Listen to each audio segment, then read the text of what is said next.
पर हमारे पास क्या होगा, ये एक पोटेंशियल वेल दिया है। क्या दिया है? एक पोटेंशियल वेल। इसको मैंने स्टेप के रूप में लिया। क्या लिया? Reflection of a particle through a potential step. एक पोटेंशियल स्टेप लिया, एक इलेक्ट्रॉन को मैंने क्या करा, यहाँ से मैंने इंसिडेंट किया। क्या किया मैंने? यहाँ से इंसिडेंट किया। तो कुछ का क्या होगा, रिफ्लेक्शन होगा, और कुछ का क्या हो जाएगा, यहाँ से ट्रांसमिशन हो जाता है।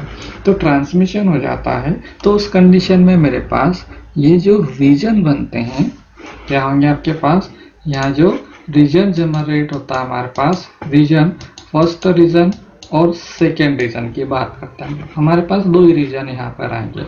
तो यहाँ पर मेरे पास दो रीजन आते हैं। तो इस रीजन के लिए श्रोडिंगर इक्वेशन क्या है, इस रीजन के अंदर श्रोडिंगर इक्वेशन क्या है, इस रीजन के अंदर ये जो वेव आप इलेक्ट्रॉन डाल रहे हो उनके लिए वेव फंक्शन क्या है, उसके लिए मेरे पास एनर्जी कितनी होगी, ये स्टडी हमें यहाँ पर करना है।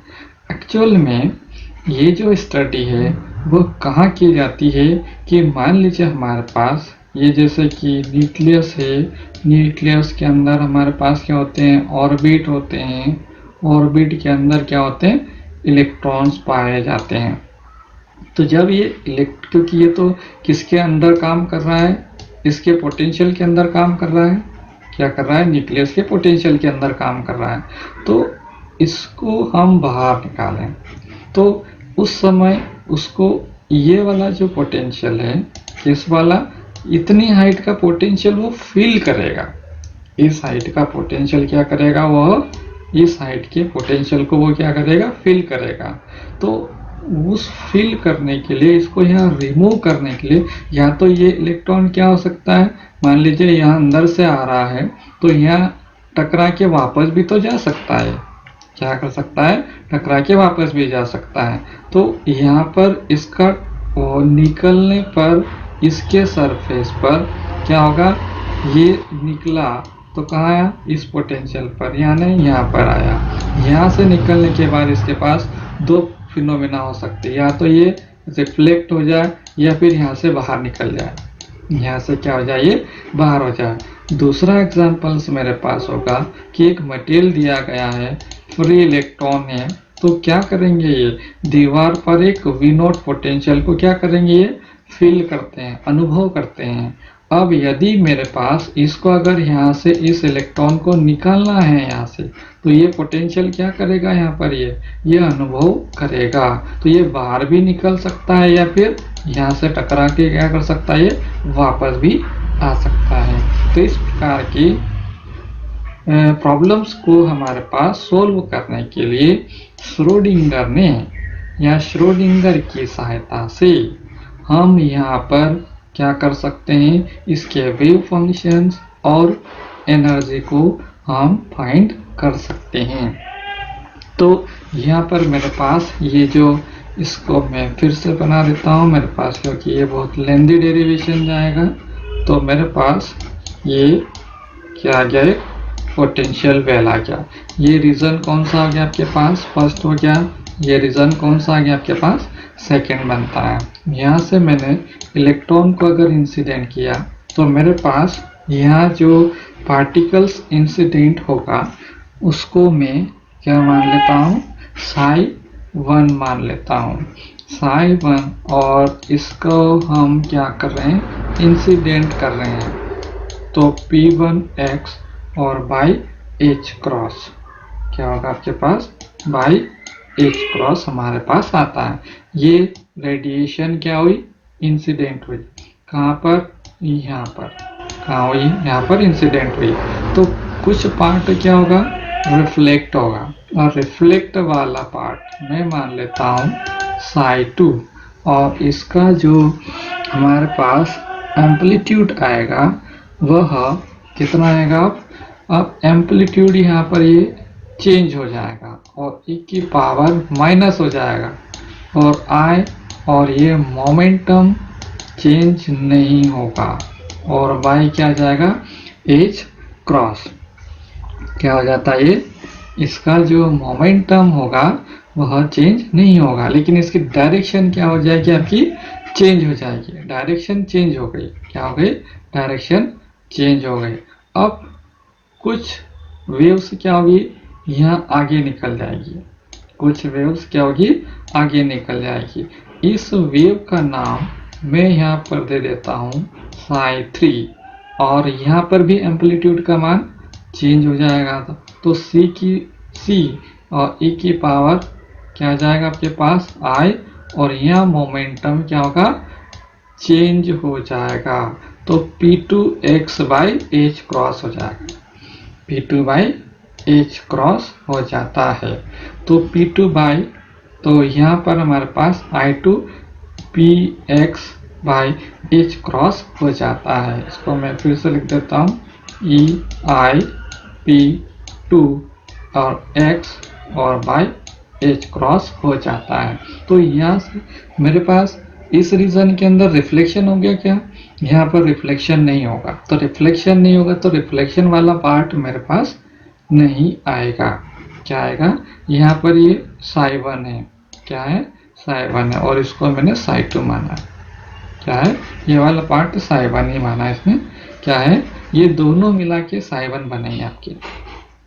यहाँ पर क्या बनेंगे, ये जो एक वेव फंक्शंस, ये जो psi1 और psi2 नहीं, psi और psi नहीं है यहाँ पर, यह सिंपल क्या है, इसका वेव फंक्शंस ये दिया है। क्या दिया है, ये दिया। और इसका क्या दिया मैंने, रिफ्लेक्टेड पार्ट को क्या दिया मैंने, b e की power minus i p1 x और बाई h क्रॉस दे दिया मैंने।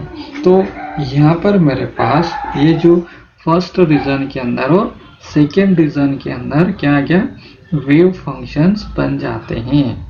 ये जो मेरे पास यहाँ पर मेरे पास x इक्वल्स टू 0 आएगा।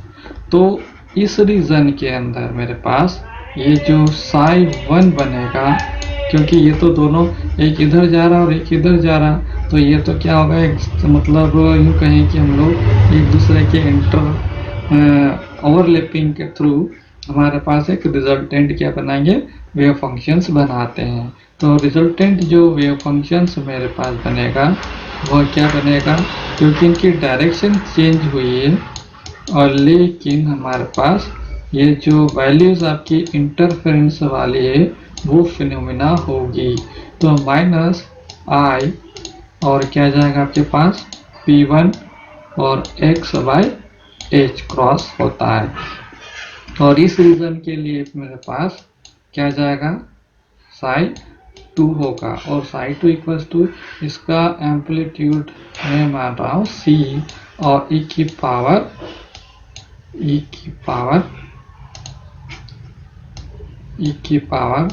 I P2x by h cross के बराबर होगा। तो इस प्रकार से मेरे पास क्या बन गया, ये रीजन फर्स्ट और रीजन सेकेंड। ये जो वैल्यू हमारे पास, ये जो मान आया है वो x लेस देन 0 पर आएगा, और ये जो मान आएगा वो x ग्रेटर देन 0 पर वेव फंक्शन का मान आएगा। तो ये जो वेव फंक्शन आपकी जनरेट होगी वो कहाँ आएगी, x ग्रेटर देन 0 पर, x लेस देन 0 पर आपके यहाँ पर वेव फंक्शंस जनरेट होती है। अब ये जो वेव फंक्शंस हमने जनरेट किया है, क्या जनरेट किया मैंने, psi1 और psi2 जनरेट किया है। अब यहाँ पर तो psi1 और psi2 बना लिया मैंने। अब अगर मुझे यहाँ पर ये अगर इनका सॉल्यूशंस निकालना है तो मुझे किसका सहारा लेना पड़ेगा, श्रोडिंगर इक्वेशन का सहारा लेना पड़ेगा। तो इस रीजन के लिए मेरे पास श्रोडिंगर की जो इक्वेशन आएगी वो क्या आएगी, डेल स्क्वायर psi1 बाय, क्योंकि ये हमारे पास क्या है, सिंगल डायमेंशन में है, और साथ में क्या होता है हमारे पास 2m by h cross square, और यहाँ पर तो पोटेंशियल है ही नहीं, पोटेंशियल 0 है। तो क्या लिखूंगा मैं यहाँ पर, ये psi1 और इक्वल्स टू क्या आ जाएगा, 0 आ जाता है। और इस रीजन के अंदर मेरे पास क्या जाएगा, यहाँ पर डेल स्क्वायर psi2 और by del x square plus 2m by h cross square, और क्या जाएगा, यहाँ पर पोटेंशियल है इसलिए यहाँ पर V0 में लिखूंगा, और psi2 और इक्वल्स टू क्या जाएगा, 0 आ जाता है। तो इस प्रकार से मेरे पास यहाँ पर श्रोडिंगर इक्वेशन फर्स्ट रीजन के अंदर और सेकंड रीजन के अंदर श्रोडिंगर इक्वेशन ये बनेगी। यहाँ पर पोटेंशियल का मान 0 है और इधर पोटेंशियल का मान आपका अलग आता है। अब हमारे पास यहाँ पर ये जो इस रीजन के अंदर यानी रीजन फर्स्ट में ये जो पोटेंशियल का मान P1 का मान क्या आएगा मेरे पास? P1 हम लोग जनरली ये जो काइनेटिक एनर्जी से हम लोग डिराइव करते हैं, काइनेटिक एनर्जी बराबर क्या होता है? हाफ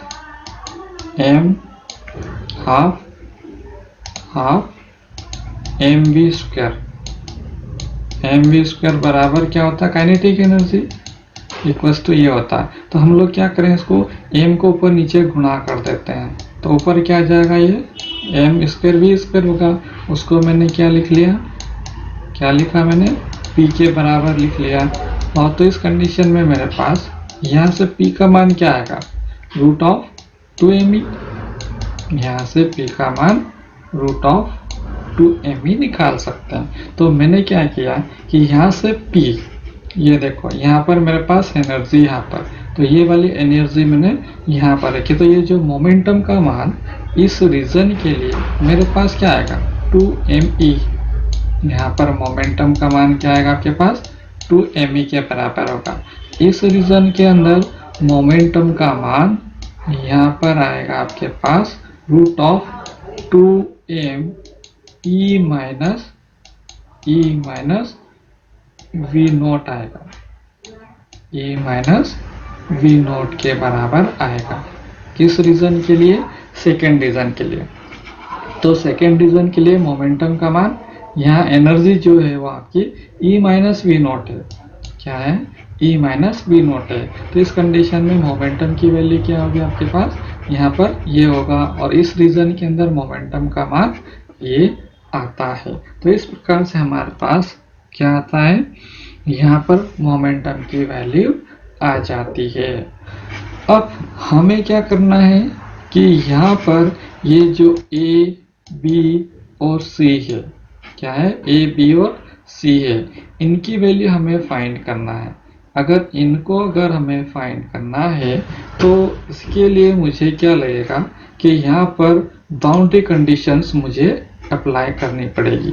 ये जो बाउंड्री कंडीशन है वह क्या होगी?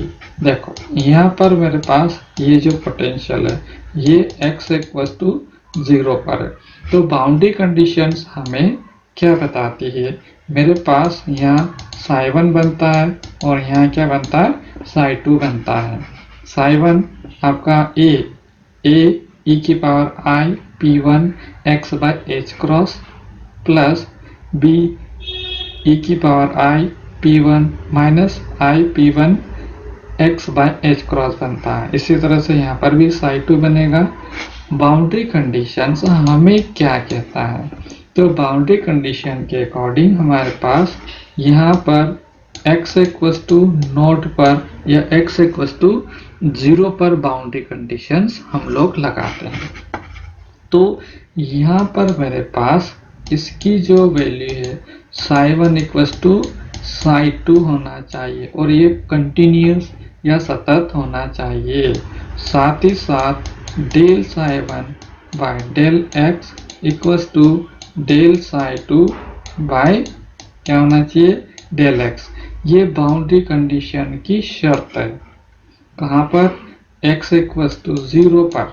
x इक्वल्स टू 0 पर मेरे पास बाउंड्री कंडीशंस क्या कहती है कि psi1 बराबर psi2 और ये दोनों ही क्या होना चाहिए? कंटिन्यूअस होना चाहिए। ये दोनों सतत होना चाहिए। ये कौन कहता है? बाउंड्री कंडीशंस कहती है। और बाउंड्री कंडीशन के अकॉर्डिंग और बाउंड्री कंडीशन से हम किसका मान निकालना चाहते हैं? A, B और C के मान निकालना चाहते हैं। तो बाउंड्री कंडीशन से हम लोग A, B, C के मान यहाँ पर फाइंड करेंगे। तो ये जो वैल्यू हमारे पास आएगी यहाँ पर फाइंड कैसे करें हम लोग? यहाँ पर कैसे हम लोग इसको फाइंड करेंगे। तो इनको फाइंड करने के लिए हमारे पास यहाँ पर psi1 इक्वल्स टू psi2। तो psi1 मेरे पास क्या है, फिर से मैं यहाँ पर लिख देता हूँ समझने के लिए। psi1 इक्वल्स टू e की power i p1 x by h cross, sorry यहाँ पर a भूल गया मैं, a और प्लस b e की power minus i p1 x by h cross. इसी तरह से psi2 इक्वल्स टू c और e की power i p2 x by h cross होता है। ये हमारे पास वेव फंक्शन आती है। अब हम बाउंड्री कंडीशन अगर लगा दें तो क्या बचेगा, x इक्वल्स टू 0। क्या है आपके पास, x इक्वल्स टू 0 है। और देखना ध्यान से इसको, x इक्वल्स टू 0 तो ये तो मान क्या हो जाएगा आपके पास 1, और इसी तरह से x इक्वल्स टू 0 ये भी 1 हो जाएगा। तो psi1 तरफ मेरे पास क्या बचेगा, a प्लस b बचेगा। psi1 में x इक्वल्स टू 0 रख दिया मैंने, तो क्या बचा मेरे पास a प्लस b। इसी तरह psi2 में x इक्वल्स टू 0 रख दूँ तो मेरे पास क्या बचेगा, यहाँ पर c बचेगा। क्या बचेगा, ये c बचता है। दूसरी बाउंड्री कंडीशंस क्या बोल रही है हमें, del psi1 by del x, इसका x के रिस्पेक्ट में डिफरेंशिएशन। इसको क्या करूँ मैं, x के रिस्पेक्ट में क्या करूँ, डिफरेंशिएशन कर देता हूँ, और x इक्वल्स टू क्या रख दूँ मैं, 0 रख देता हूँ। ध्यान से देखिए, यहाँ पर मेरे पास डिफरेंशिएशन अगर करूँ तो मेरे पास क्या आएगा, ये i p1 bye h cross, और यहाँ से मेरे पास क्या बचेगा, a, और बाकी ये स्टेप बचेगी x इक्वल्स टू 0, तो इसका मान क्या आ जाएगा 1 माइनस, फिर इसका डिफरेंशिएशन करूँ मैं तो क्या आएगा, ये माइनस आएगा, और i p1 और बाय h क्रॉस, और क्या बचेगा मेरे पास, यहाँ से b बचेगा। क्या बचेगा, यहाँ से b बचता है, और x इक्वल्स टू 0 रख देंगे तो ये टर्म भी क्या हो जाएगी आपकी 1 हो जाएगी। फिर हम क्या करें, psi2 तरफ लेते हैं, यानी इसके डेरिवेशन की बात करें। इसको भी x के रिस्पेक्ट में डेरिवेशन करूंगा तो यहाँ मेरे पास आएगा i, और साथ में c भी आएगा, i p2 bye h cross यहाँ पर बचेगा।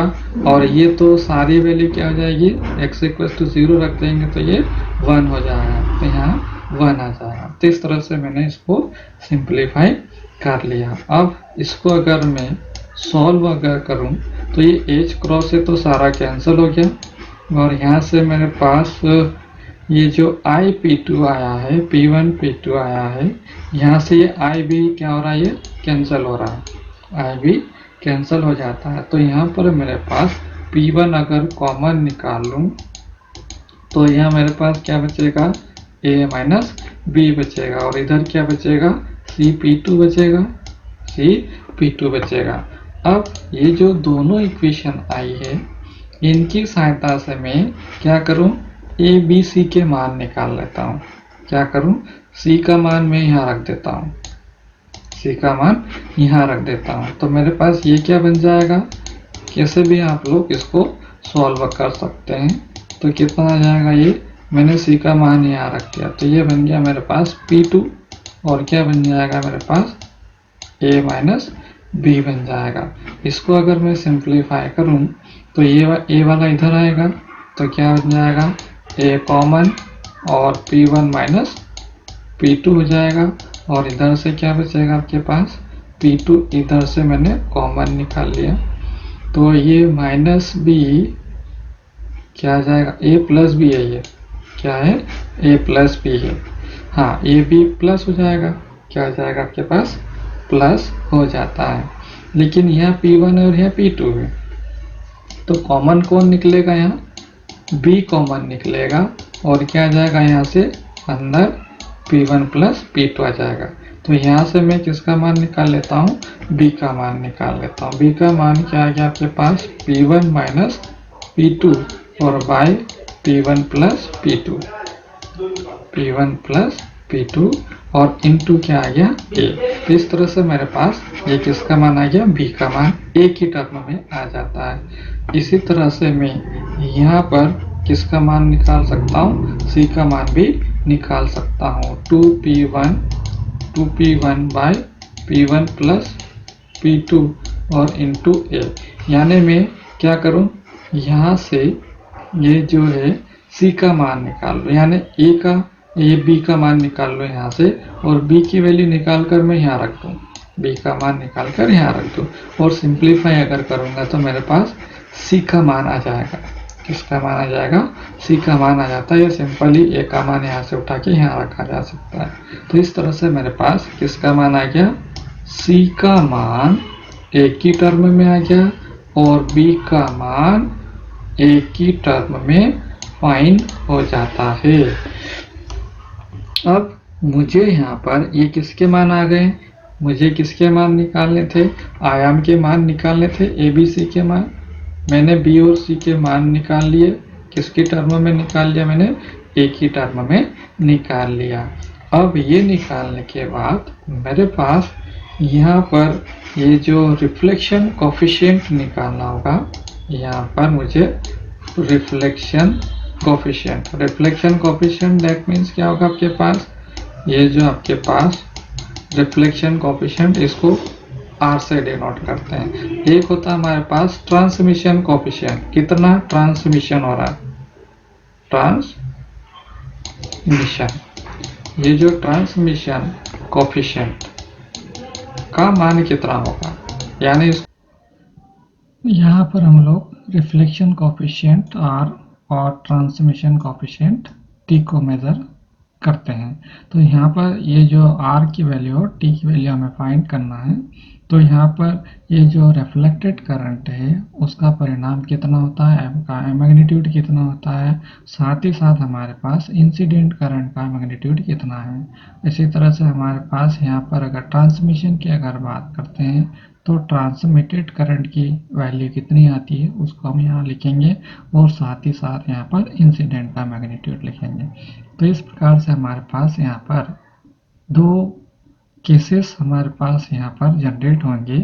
तो ये जो केस होंगे आपके पास, फर्स्ट केस की अगर हम बात करें तो E less than E greater than V not होना चाहिए। अगर E greater than V not अगर है तो उस कंडीशन में मेरे पास यहाँ पर ये जो स्टेप्स जनरेट होगी वह कैसे जनरेट होगी, यहाँ पर ये जो हमने पोटेंशियल स्टेप लिया था इन्फिनिटी हाइट का हमारे पास था, तो इस कंडीशन में मैंने ये जो इंसिडेंट किया है उसका जो एम्पलीट्यूड हमारे पास है वह क्या है, V नॉट के कंपेयर में बहुत अधिक है। V नॉट के कंपेयर में, यानी ये जो पोटेंशियल दिया गया है इसके कंपेयर में E का जो मान इंसिडेंट है उसकी जो वैल्यू है वो हमारे पास सबसे ज़्यादा है। तो सबसे अगर ज़्यादा है तो उस कंडीशन में मेरे पास यहाँ पर ये इंसिडेंट होगा और कुछ पार्ट क्या होगा, रिफ्लेक्टेड होगा। तो इस तरह से मेरे पास यहाँ पर इंसिडेंट पार्ट है और ये वाला पार्ट मेरे पास रिफ्लेक्टेड पार्ट है, रिफ्लेक्टेड वेव्स दी गई है। और साथ ही साथ ही मेरे पास ये जो ट्रांसमिटेड होगी वह यहाँ पर आपके पास इसका जो एम्पलीट्यूड होगा वह कंपेयर टू इंसिडेंट, इसकी जो वैल्यू है वह क्या होगी, इंक्रीज हो जाती है। इसका एम्पलीट्यूड होगा वह इंक्रीज होगा। यहाँ हम लोग इसको देख सकते हैं। यहाँ पर मेरे पास इस केसेस के अंदर E greater than V not अगर हो तो इस केस के अंदर मेरे पास यहाँ पर ये जो P2 का जो मान होगा वह किस तरह से वेरी होगा। P2 की अगर हम बात करें तो मेरे पास यहाँ पर हम लोग पहले निकाल चुके हैं कि 2m E माइनस V2 होता है, E माइनस V2 होता है, ये हम लोग फाइंड कर चुके हैं। अगर मेरे पास E greater than V not अगर है तो ये जो वैल्यू होगी आपकी ये रियल नंबर देगा, ये रियल नंबर आता है। रियल नंबर अगर आता है तो उस कंडीशन में मेरे पास ये जो r की वैल्यू है वह क्या होगी। यहाँ पर r की वैल्यू हम लोग ध्यान से देखें, मैग्नीट्यूड ऑफ रिफ्लेक्टेड जो पार्ट हमारे पास होता है वह v एम्पलीट्यूड का होता है, और इंसिडेंट जो पार्ट होता है वह आपका एम्पलीट्यूड a होता है, और इसका ट्रांसमिटेड का एम्पलीट्यूड होता है वह c होता है। तो इसके जो रिजल्टेंट हमारे पास रिलेशनशिप आए थे, ये ट्रांसमिटेड का है, ये रिफ्लेक्टेड का है, और इंसिडेंट कौन सा है, ए वाला एम्पलीट्यूड है। तो उस कंडीशन में मेरे पास इसकी जो वैल्यू होगी वह क्या आएगी आपके पास, यहाँ पर रिफ्लेक्टेड है, क्या आपके पास रिफ्लेक्ट का एम्पलीट्यूड चाहिए मुझे, तो इसको क्या कर दूंगा मैं एम्पलीट्यूड फॉर्म में लिखूंगा, और इंसिडेंट का एम्पलीट्यूड फॉर्म, ये इसको हम लोग इस तरह से लिखते हैं। ये जो रिजल्टेंट वैल्यू हमारे पास आती है इसको मॉड का स्क्वायर करके एम्पलीट्यूड के फॉर्मेट या मैग्नीट्यूड के फॉर्मेट में हम लोग लिखते हैं। तो ये जो एम्पलीट्यूड आपका आया है उसको मैग्नीट्यूड के फॉर्मेट में इस तरह से लिखा जाता है। तो इस कंडीशन में मेरे पास ये जो b की वैल्यू है वो यहाँ से अगर मैं रख देता हूँ तो इसका होल का स्क्वायर होगा ये पूरे का, और इंसिडेंट का तो a स्क्वायर हो जाएगा, तो a स्क्वायर से a स्क्वायर कैंसिल हो जाएगा। तो मेरे पास यहाँ पर वैल्यू जो बचेगी वह p1 माइनस p2 का होल स्क्वायर और बाय a जो हमारे पास p1 plus p2 a square से, तो a स्क्वायर हमारे पास ये कैंसिल हो जाएगा। तो इस तरह से मेरे पास ये किसका मान आ गया, रिफ्लेक्टिविटी रिफ्लेक्शन कोफिशिएंट का मान आ जाता है। इसी तरह से मैं ट्रांसमिशन कोफिशिएंट की बात करूं तो ट्रांसमिशन कोफिशिएंट यानी ट्रांसमिटेड करंट जो उसका मैग्नीट्यूड निकालना है, उसका हमें मैग्नीट्यूड अगर निकालना तो ट्रांसमिटेड यानी c, तो c का मान कितना है मेरे पास ये रहा, तो ये वैल्यू मैं क्या करूंगा यहाँ पर रख दूंगा। c यानी क्या हो जाएगा आपके पास मॉड ऑफ c का स्क्वायर, इंसिडेंट यानी क्या होगा इसका एम्पलीट्यूड का स्क्वायर। तो इस तरह से मेरे पास c का मान आ जाएगा। यहाँ पर भी क्या आएगा आपके पास एक ही टर्म में, तो a वाला नीचे से कट जाएगा, और यहाँ पर क्या बचेगा आपके पास 4 p1 p2 4 p1 p2 और बाय इसका होल स्क्वायर हो जाएगा आपके पास p1 प्लस p2 का होल स्क्वायर। तो इस तरह से मेरे पास क्या बचेगा, यहाँ पर यह वैल्यू बचेगी। इसका मान यहाँ पर ये जो वैल्यू आपकी आएगी वह ये जो ट्रांसमिटेड होगा उसमें क्या करेंगे आप, ये p2 का मल्टीप्लाई होगा, और यहाँ पर क्या आएगा आपके पास p1 का मल्टीप्लाई, इसलिए यहाँ पर ये सिंगल में पावर ये जो कट जाती है। तो इस तरह से मेरे पास क्या मान आ गया, c का होल स्क्वायर और p2 और बाय p1। ये जो हमारे पास प्रेशर होता है, ये मोमेंटम होता है, मोमेंटम की जो वैल्यू आएगी वह मोमेंटम और एम्पलीट्यूड के मल्टीप्लाइड और उसका क्या होता है, ये रिजल्टेंट वैल्यू के ट्रांसमिटेड मैग्नीट्यूड के बराबर इसका मान आता है। तो इस तरह से मैं इसको सॉल्व कर सकता हूँ। अगर मैं इन दोनों को अगर जोड़ दूँ r प्लस टी अगर निकालूं, तो इसको ध्यान से देखो, मैं इन दोनों को जोड़ूंगा तो ये तो एलसीएम हो गया, ऊपर आपके पास क्या आ जाएगा p1 माइनस इसका a square plus b square और माइनस 2 p1 p2 आ जाता है। तो यहाँ से ये क्या होगा, दोनों को मैं जोड़ रहा हूँ, तो यहाँ जो मेरे पास आएगा माइनस वाली टर्म इसके प्लस से हो जाएगी, तो ये क्या हो जाएगा आपके पास, दोनों ये कैंसिल हो जाएगा, तो ये वैल्यू कितनी आ जाएगी आपके पास r plus T equal to 1 आ जाता है। तो इस प्रकार से हमारे पास जितना रिफ्लेक्शन होता है ट्रांसमिटेड होता है, इन दोनों का जोड़ कितना आना चाहिए आपके पास 1 के बराबर, यानी जो हमारे पास ये जो मैक्सिमम प्रोबेबिलिटी है उसकी वैल्यू के बराबर आना चाहिए। तो 1 जो हमारे पास नोटेशंस होता है वो मैक्सिमम प्रोबेबिलिटी यानी मैक्सिमम वैल्यू के कॉरेस्पॉन्डिंग होता है। यदि मैं यहाँ पर ये अगर एजम्पशन करता हूँ कि एक ही जो वैल्यू है v0 के बराबर अगर आती है, तो उस कंडीशन में मेरे पास ये जो P2 का मान है वह कितना हो जाएगा, यहाँ से देखिए ध्यान से, E इक्वल्स टू 0, तो P2 का मान क्या हो जाएगा, 0 हो जाएगा। अगर P2 0 हो जाएगा तो उस कंडीशन में मेरे ये जो ट्रांसमिशन की वैल्यू क्या हो जाएगी, ट्रांसमिटेड की वैल्यू 0 हो जाएगी। तो T का मान क्या हो जाएगा आपके पास, यहाँ पर 0 हो जाएगा। अगर T 0 हो जाएगा तो R ऑटोमेटिक 1 हो जाएगा, तो रिफ्लेक्टिविटी क्या हो जाएगी, 1। तो सारा की सारा यहाँ पर रिफ्लेक्शन हो जाएगा।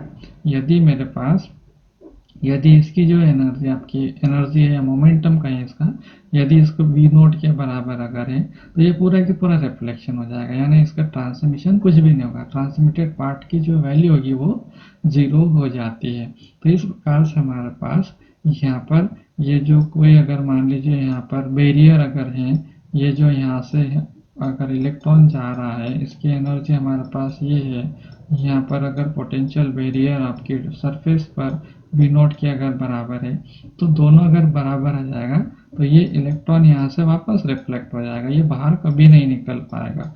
जैसे कि हमने फोटो इलेक्ट्रिक इफेक्ट के अंदर भी देखा था, तो जो इलेक्ट्रॉन को इजेक्ट कराने की बात होती थी तो हम लोग क्या करते थे, वहाँ पर थ्रेशोल्ड एनर्जी के बराबर एनर्जी हमें खर्च करना पड़ती थी। तो यहाँ पर हमें इलेक्ट्रॉन को बाहर निकालने के लिए एक्स्ट्रा एनर्जी खर्च करनी पड़ती है।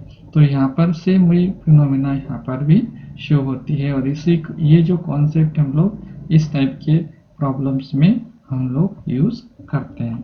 तो इस प्रकार से यहाँ पर हम लोग देख सकते हैं, यहाँ पर जो अपवर्तन की वैल्यू 0 होगा, ट्रांसमिटेड का मान 0 होगा। ये हमारे पास केस फर्स्ट था, ये केस फर्स्ट था। अब हम केस सेकेंड देखते हैं। केस अगर हमारे पास सेकेंड की अगर बात करें तो ये जो हमारे पास केस सेकेंड होगा वह क्या आएगा आपके पास, E less than V note, E less than V note. अगर E less than V note अगर है तो उस कंडीशन में मेरे पास ये जो P2 का मान आएगा वह क्या आएगा, यहाँ पर मेरे पास 2m E minus V note है। तो ये इसकी जो वैल्यू मेरे पास आएगी वह क्या आएगी, E less than V note, तो ये इमेजनरी बन जाएगा। ये वाला पार्ट क्या बनेगा आपके पास, इमेजनरी बन जाता है। अगर मैं यहाँ इमेजनरी अगर बनाता हूँ यहाँ से, तो E माइनस V नोट का अगर आप क्या करना, पॉजिटिव बनाना चाहते हैं, तो यहाँ से मेरे पास क्या वैल्यू निकल जाएगी बाहर आपके I। यहाँ से ये वैल्यू जो आपकी, अगर इसको पॉजिटिव बनाना है तो क्या निकालना पड़ेगा मुझे, यहाँ पर माइनस I करना पड़ेगा। तो ये I स्क्वायर अंदर जाके माइनस करके इसको इजीली पॉजिटिव में बदल देता है, क्योंकि ये जो अगर हम पॉजिटिव तो माइनस निकालना पड़ेगा यहाँ से, तो माइनस वाली टर्मों को बाहर निकालेंगे तो माइनस आइटा में कन्वर्ट हो जाएगा। तो इस तरह से मैं क्या कर सकता हूँ, E माइनस V नोट में इसको कन्वर्ट कर सकता हूँ। तो इस कंडीशन में मेरे पास ये जो वैल्यू आएगी आपकी क्या आएगी, माइनस P2 यानी IP2 क्या आएगा, ये तो P2 के बराबर हो जाएगा, ये माइनस IP2 के बराबर आ जाता है। तो इस प्रकार से मेरे पास किसका मान आ जाता है, P2, यानी ये जो वैल्यू आपकी आती है P2 है वो माइनस IP2 के बराबर हो जाता है। या इसको हम लोग यूँ जनरली P2 डैश से भी या स्टार से भी डिनोट कर दिया जाता है। तो P2 का मतलब क्या हो गया, ये माइनस IP2 के बराबर होगा। तो इस प्रकार से मेरे पास इसकी वैल्यू क्या होगी, चेंज हो जाती है। तो इस कंडीशन में मेरे पास ये जो वैल्यूज आएगी आपकी यहाँ पर साई, क्योंकि मेरे पास यहाँ पर E less than V note की हम लोग बात कर रहे हैं, तो यहाँ पर मेरे पास साई 2 का मान क्या होगा, साई 2 का मान क्या होगा, क्योंकि हम लोग सेकेंड रीजन के अंदर ही हम लोग यहाँ पर बात करेंगे।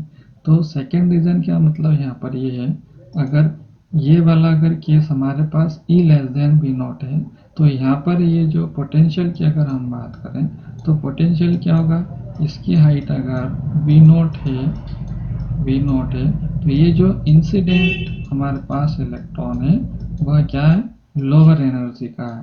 तो ये इंसिडेंट तो होगा लेकिन संपूर्ण का क्या हो जाएगा, रिफ्लेक्शन होगा, क्योंकि मेरे पास इतनी एनर्जी नहीं है कि इस हायर एनर्जी को मैं यहाँ पर क्रॉस कर सकूँ, या इसको ट्रांसमिशन की जो वैल्यू होगी वह क्या होगी, 0 होगी। तो इस प्रकार से हमारे पास यहाँ पर एनर्जी क्या है, इसके कंपेयर्ड में ये जो पोटेंशियल जो आपका बैरियर है उसकी तुलना में यहाँ पर कम इसका मान आता है। तो इस कंडीशन में मेरे पास यहाँ पर psi2 का मान कितना होगा, psi2 का मान कितना होगा, क्योंकि P2 का जो मान है मेरे पास कहाँ पर है, दूसरी तरफ है।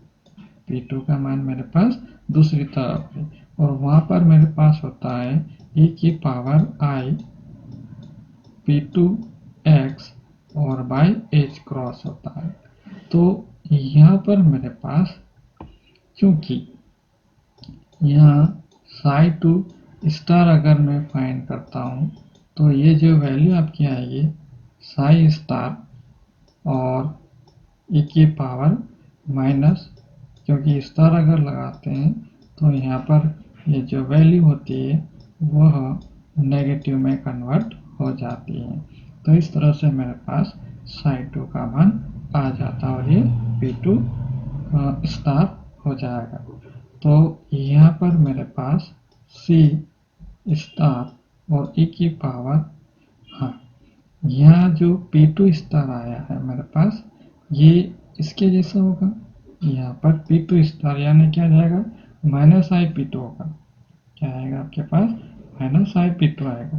तो इस कंडीशन में मेरे पास यहाँ पर P2 का मान अगर मैं यहाँ रख देता हूँ तो ये से ये कट जाएगा, ये से ये कट जाएगा, तो ये सारा के सारा क्या जाएगा आपके पास, ये पॉजिटिव वैल्यू हो जाएगी। तो कितना आ जाएगा मेरे पास यहाँ पर i P2x और बाई h क्रॉस बचेगा, यानी वापस मेरे पास क्या जाएगा, i P2x by h cross हो जाता है। तो इस कंडीशन में मेरे पास ये जो सेकेंड रीजन के अंदर ये जो करंट डेंसिटी है, करंट डेंसिटी की अगर हम बात करें तो करंट डेंसिटी को हम लोग मेजर करने के लिए हमारे पास यहाँ पर जो फार्मूला होता है करंट डेंसिटी Jx और सेकेंड रीजन के अंदर इक्वल्स टू हमारे पास फार्मूला होता है psi2 star del by del X psi2 minus psi2 del by del X और psi2 स्टार, ये मेरे पास फार्मूला होता है। अगर मैं ये जो psi2 स्टार और psi2 और यहाँ पर psi2 और psi2 स्टार का मान अगर रखकर इसको अगर सॉल्व करूं तो मेरे पास सॉल्यूशन क्या आएगा, 0 आएगा।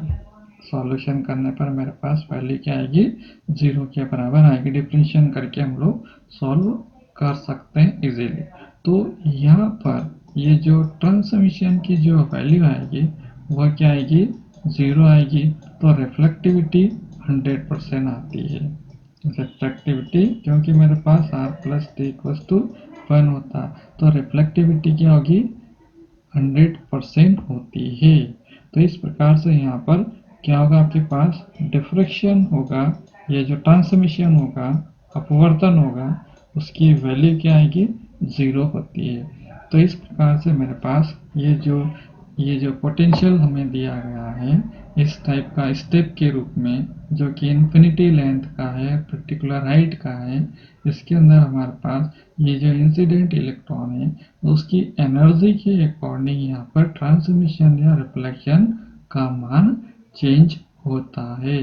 तो इस प्रकार से हम लोग यहाँ पर ये रिफ्लेक्टिविटी और ट्रांसमिशन कितना होता है उसको हम लोग ज्ञात कर सकते हैं।